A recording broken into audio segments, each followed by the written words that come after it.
A doce paz do Senhor Jesus, graça e paz de Deus. Abraço sincero e fraterno em você que acompanha o canal O Aprendiz Cristão. Mais um dia e mais um vídeo.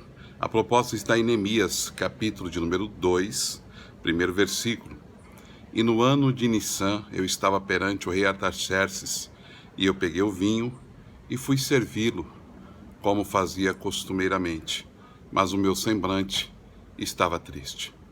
Essa passagem de Neemias, eu sempre falo que o livro de Neemias me encanta, fala muito comigo, me ensina muitas coisas, mas vamos nos ater apenas ao primeiro versículo do capítulo 2, quando Neemias fala que está numa postura de honra, ele é copeiro do rei Artaxerxes e ele toma cuidado com o vinho que o rei vai tomar, com o alimento que ele vai comer, para ver se não está envenenado.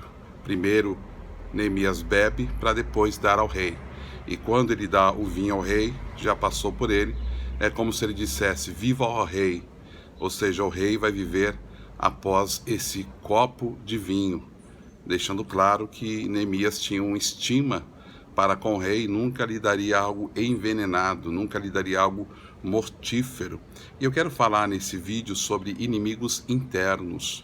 É o que veio no meu coração desde ontem, inimigos internos. Sabemos que nós arregalamos os nossos olhos para os inimigos externos, aqueles que estão fora da igreja.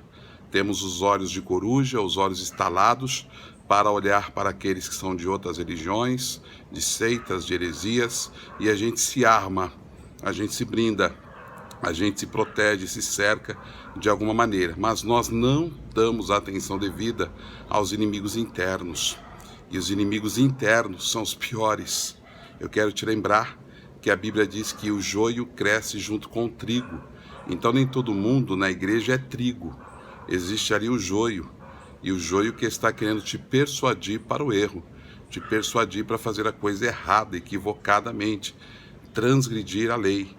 E é interessante isso, a Bíblia fala, por exemplo, que naquele grande dia vai ter uma leva de gente que vai querer reivindicar ao Senhor, dizendo, Senhor, em teu nome expulsamos demônio, em teu nome curamos, em teu nome profetizamos, em teu nome fizemos tantas coisas, e fizeram aonde? Dentro da igreja, dentro dos ministérios. O Senhor vai falar, apartai-vos de mim, maldito, porque eu nunca vos conheci, não vos conheço, vós que praticais a iniquidade. Então olha que esse pessoal, essa turma, eu vou deixar a gente fora do balaio, tá? A gente convive com essas pessoas e vamos passar por tudo isso. E a Bíblia diz que quem está em pé, cuide para que não caia. Se a gente não vigiar, a vigilância ela é externa e ela é interna. E eu quero contar nesse vídeo algumas coisas que aconteceram comigo para me parar, para me paralisar, para fazer com que meu ministério não prosseguisse. Eu sirvo ao Senhor há 28 anos, mais ou menos, prego a palavra praticamente esse tempo todo, 25 anos, 27 anos, pregando a palavra, porque eu sempre fui de igrejas que tinha carência. Então, a gente precisava de professor de escola dominical, eu tinha que ser. Precisava de quem pregasse, eu tinha que ajudar. Então, sem saber, sem ter referência, sem ter começado nada, tinha que tampar a brecha, ser o homem da brecha. E já passei por poucas e boas, tá? Eu vou te falar algumas experiências só para você pôr na sua mente que tudo isso acontece, tudo isso ocorre. Primeiramente, quando eu comecei a pregar, eu pregava a palavra de Deus em vigílias, em cultos, e eu via pessoas que maneavam a cabeça assim, ó, com sinal de negativa. Você pregando a palavra, sendo coerente, mesmo novo na fé, pregando o texto como ele está, argumentando como se tem que argumentar, a pessoa assim, ó, reprovando aquilo que você está pregando. Veja se isso não é um balde de água fria para você parar, para você paralisar e não prosseguir. Esse é um dos pontos. Outro ponto, uma vez eu fui numa vigília, eu estava pastoreando nessa época, e eu orava das 10 à meia-noite todo dia, e um amigo me chamou para uma vigília, eu fui com ele para a vigília. Quando você se arrepende de ir para uma vigília, era melhor ficar em casa, você vê que o negócio está sério. Devia ser umas 2 e pouco da manhã, quando veio um vaso, pulando, sapateando, falando línguas estranhas, chegou até mim, eu estava no púlpito, que a missionária me conhecia, me chamou para estar no altar, e ele falou assim, para você, Isaías 38. Para você, Isaías 38, põe a tua casa em ordem, porque tu morrerás e não viverás. Aquele lugar que você tem ido, eu não tenho me agradado, e põe a tua casa em ordem, porque você morrerá e não viverá. E aí fala depois ainda, e vos deixo a minha paz. Ele me sentenciou à morte e ainda deixou a paz. Quando ele virou as costas, eu falei, o sangue de Jesus tem poder.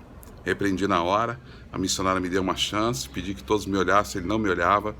Depois de um tempo ele me olhou e falei, irmãos, eu tenho que melhorar muito, mas o que foi falado hoje eu não aceito, porque não foi Deus que falou. Ele gritou lá do fundo da igreja, você está dizendo então quem é que me usa? Eu falei, filho, eu não sei quem te usa, mas o meu Senhor não foi, porque a ovelha conhece a voz do seu Senhor e essa voz não é do meu Senhor. Eu sabia como estava a minha vida. Minha vida era igreja, casa, casa, igreja, igreja, casa. Não estava pecando, não estava errando, não estava transgredindo, não estava enganando ninguém. Falei, essa madrugada eu morro, se de verdade isso é o que está acontecendo comigo. E resumo da ópera, estou vivo até hoje. E ele foi embora da vigília, não ficou até o final, não ficou até o término. São coisas que acontecem com a gente. Quando você começa a fé, você pensa que você vai ter tapinha nas costas, tapinha no ombro, abraços, parabéns, felicitações. Isso é o tempo imaturo do obreiro, que você pensa que é assim que funciona, mas não é assim. Não tem tapinha nas costas, não tem abraço, não tem chamego, não tem presente, não tem nada disso. E o profeta Isaías fala assim, diga de quem recebi presente, e eu me calei, e eu me omiti, eu fui omisso. E outra situação que aconteceu, que eu quero compartilhar nesse vídeo, foi de um pastor que ele enfiou a faca em mim e torceu ela umas 3 vezes. Aquela foi muito pesada, dentre tantas coisas pesadas que eu já tinha vivenciado, passado, enfrentado. Eu pregando uma igreja, ele me pegou lá, porque ele precisava de uma ajuda minha para ajudar um amigo dele. E estávamos voltando para minha casa. E dentro da nossa conversa eu falei, pastor, Deus vai fruir. Eu falei assim, fruir com R, não L. Não falei fluir com L, falei com R.